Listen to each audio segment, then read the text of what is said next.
Muy buenas tardes, quien les habla es su amigo y servidor, el máster Miguel Ángel Tizale Maciza. Un abrazo desde la ciudad de Babahoyo, Ecuador.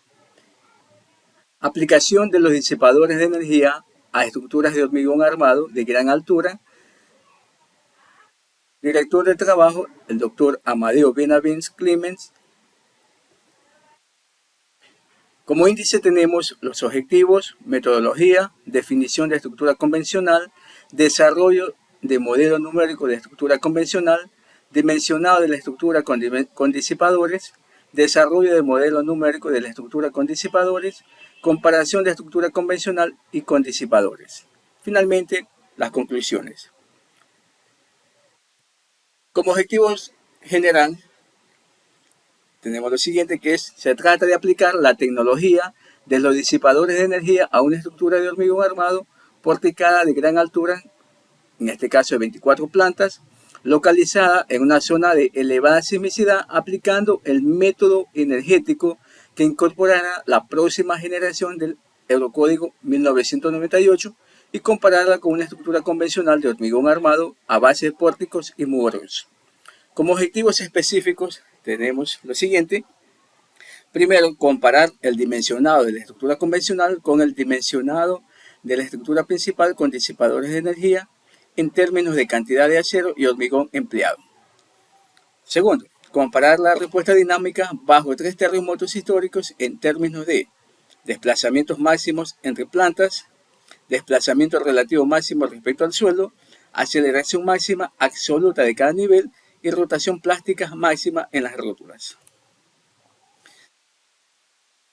Dando continuidad, tenemos la metodología.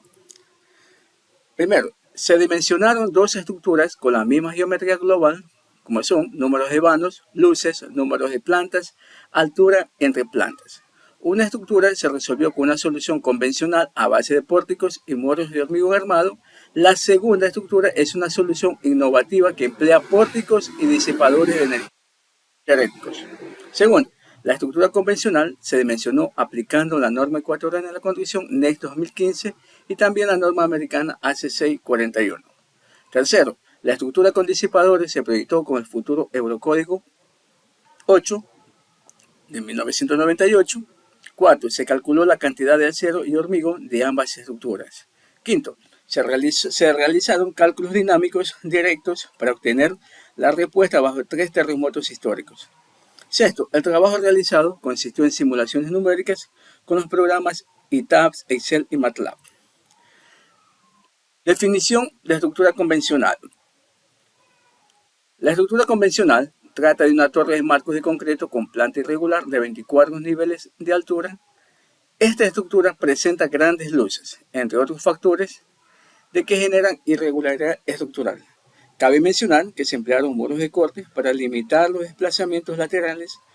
La planta tipo de la estructura convencional se observa en la figura 1, donde se presenta una vista 3D y las plantas tipo. Aquí podemos observar el edificio en 3D y las plantas correspondientes de cada nivel, ¿no? Cargas gravitatorias. Las cargas a aplicar en las losas de cada nivel de la edificación se muestran en la tabla 1 y las cargas producidas por el vidrio en las fachadas de la edificación se muestran en la tabla 2. Entonces estas son, el uso del edificio es comercio, tenemos la sobrecarga permanente, la carga viva, tenemos el lobby, la vivienda y el helipuerto. La fachada principal de la edificación desde el lobby hasta el último nivel será de vidrio templado de 12 milímetros de espesor. Aquí podemos observar en la tabla 2. Para el lobby del quinto al 23º nivel,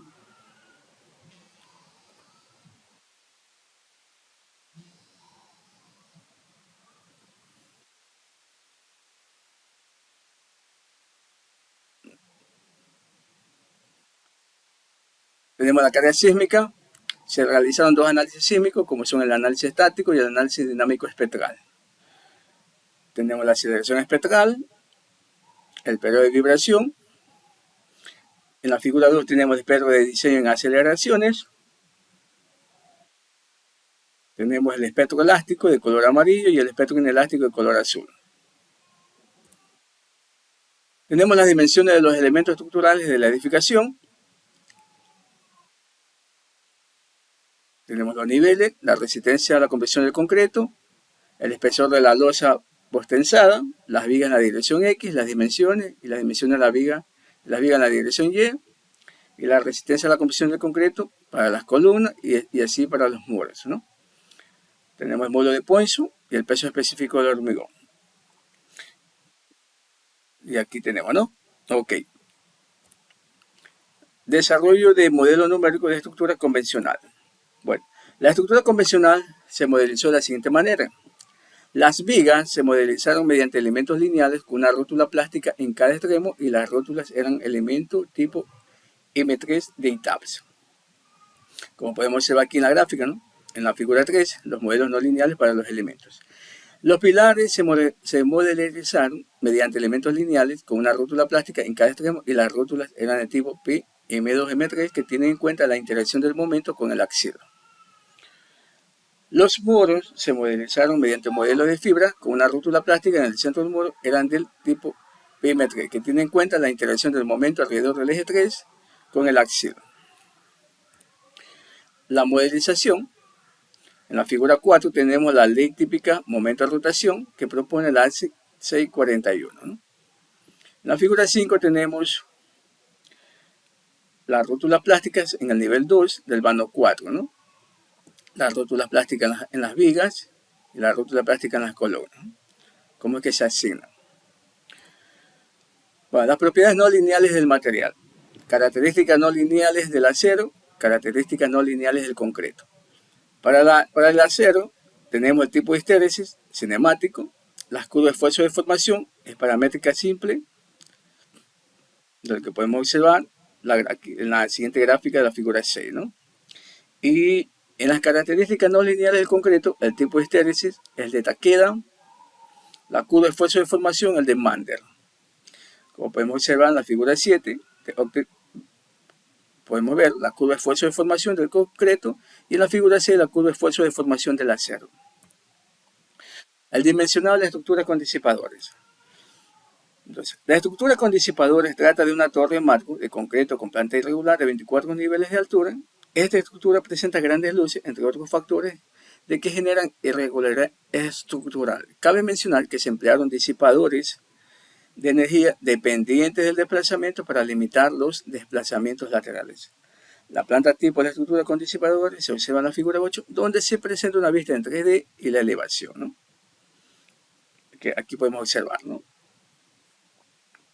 Entonces, en la figura 8 tenemos una vista isométrica de la estructura con disipadores en la parte izquierda y la vista en elevación del eje 2 y 5, ¿no? Okay. Criterios para dimensionar los disipadores. Los disipadores se dimensionaron según el futuro Eurocódigo 8 con el siguiente criterio. Primero, la resistencia máxima lateral del disipador debe ser menor o igual que la resistencia máxima de la planta. Segundo, desplazamiento de fluencia de los disipadores se tomó menor que 0.4 veces el desplazamiento de fluencia de la estructura principal en cada planta. Tercero, los disipadores se dimensionaron para que la estructura con disipador en su conjunto pudiesen soportar el terremoto frecuente, que es un terremoto que tiene unas ordenadas espectrales que son la mitad de la del espectro del proyecto, y con esos criterios se dimensionaron los disipadores. Aquí podemos observar, ¿no? En la tabla 6 tenemos el dimensionado de los disipadores por planta. Para obtener la resistencia máxima de la estructura principal sin disipadores en cada planta y para obtener el desplazamiento de fluencia de la estructura principal en cada planta, se realizaron análisis pushover. En esos análisis pushover se sometió la estructura a diferentes modos de vibración hasta conseguir que en alguno de esos modos todas las plantas plastificasen. Bueno, en la figura 9 tenemos las curvas de capacidad de cada planta de la estructura principal sin disipadores. Aquí podemos observarlo para cada piso, piso 1 para el modo 1, piso 2 para el modo 1, todos los modos 1, ¿no? Para cada uno de los pisos, ¿sí? Por ejemplo, aquí tenemos el modo 1, para el piso 3 el modo 1, el piso 14 el modo 4, pues en el modo 4 se plastificó esa planta. Lo mismo aquí podemos observar el piso 19, por ejemplo el piso 22 se plastifica para el modo 10, el piso 23 lo mismo y el piso 24, ¿no? Ok. Luego tenemos las curvas de capacidad de planta con los disipadores. Aquí ya son las curvas de capacidad de planta con los disipadores. Aquí podemos observar planta por planta. Luego tenemos el desarrollo de modelos numéricos de la estructura con disipadores. Bueno, la modelización del disipador en etapas. Las propiedades no lineales del disipador.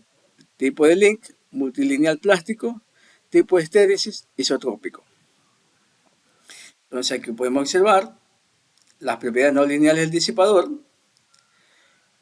En este caso solamente las propiedades no lineales fue en la dirección U1. Tenemos la rigidez efectiva y la relación de fuerza de desplazamiento multilineal, ¿no?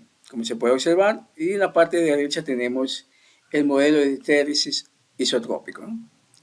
Entonces, multiplástico lineal, multilineal plástico y tipo de estéresis isotrópico, ¿no? Aquí podemos observar.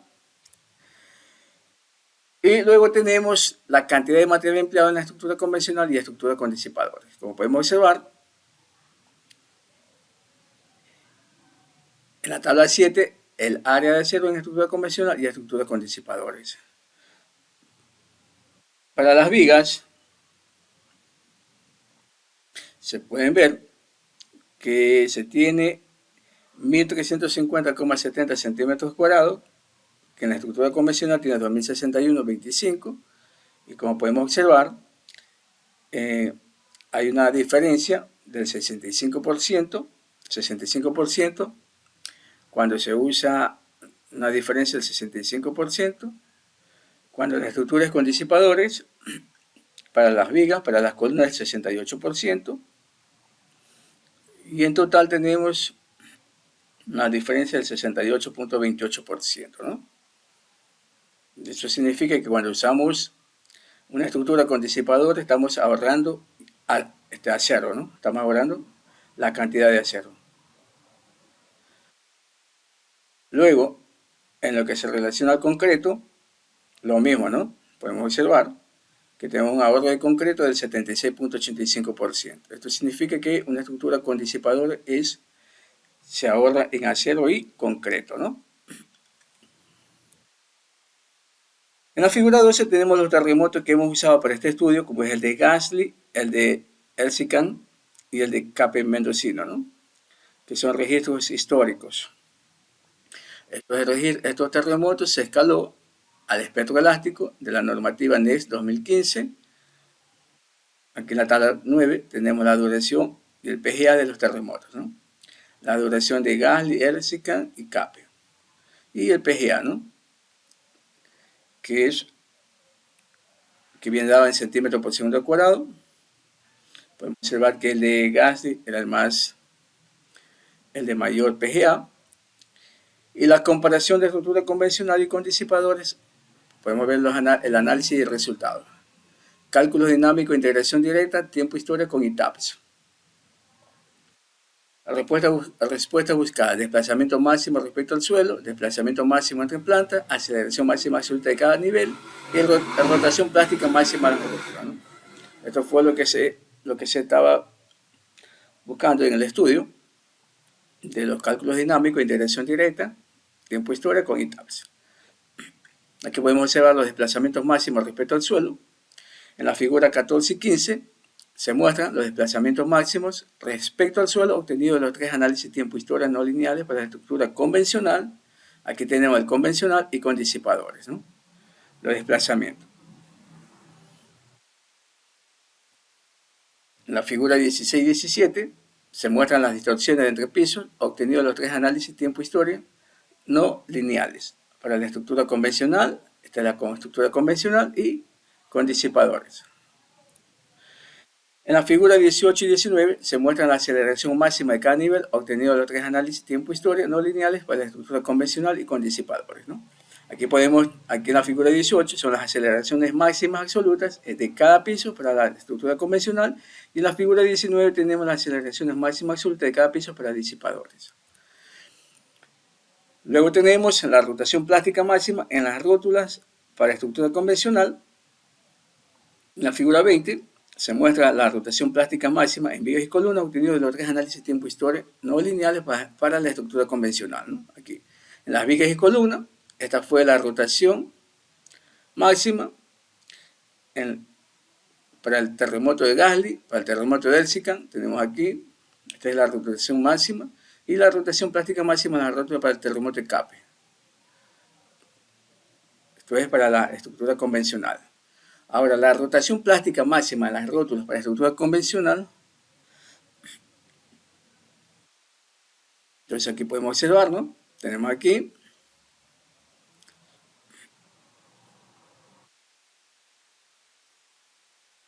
luego tenemos la rotación plástica máxima en las rótulas para estructura con disipadores, ¿no? En la figura 22. Podemos observar aquí, tanto para el terremoto de Gasly, para el terremoto de Elsincan y para el terremoto de Cape. Y comparación de las rótulas, de las rotaciones plásticas máximas para la estructura convencional con disipadores.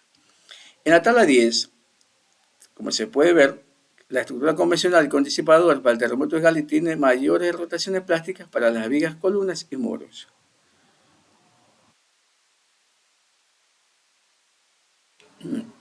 Aquí podemos observar. El estado de esos rótulas se encuentra entre B a C, ¿no? Entre B a C, donde el punto B representa la afluencia y el punto C representa la capacidad máxima.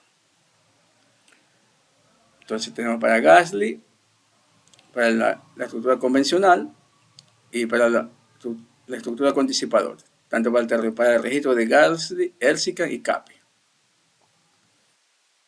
Bueno, finalmente tenemos las conclusiones. Como conclusiones tenemos lo siguiente. Primero, los desplazamientos obtenidos por la estructura convencional con el análisis sísmico dinámico modal espectral cumplen con la norma y son menores a los desplazamientos obtenidos por el análisis sísmico estático. Segundo, en la estructura convencional, la fuerza cortante basal es tomada principalmente por los muros estructurales, 83.69%. En una estructura con disipador, la energía de entrada la disipan fundamentalmente los disipadores y con ello reducen la demanda de disipación de energía en la estructura principal.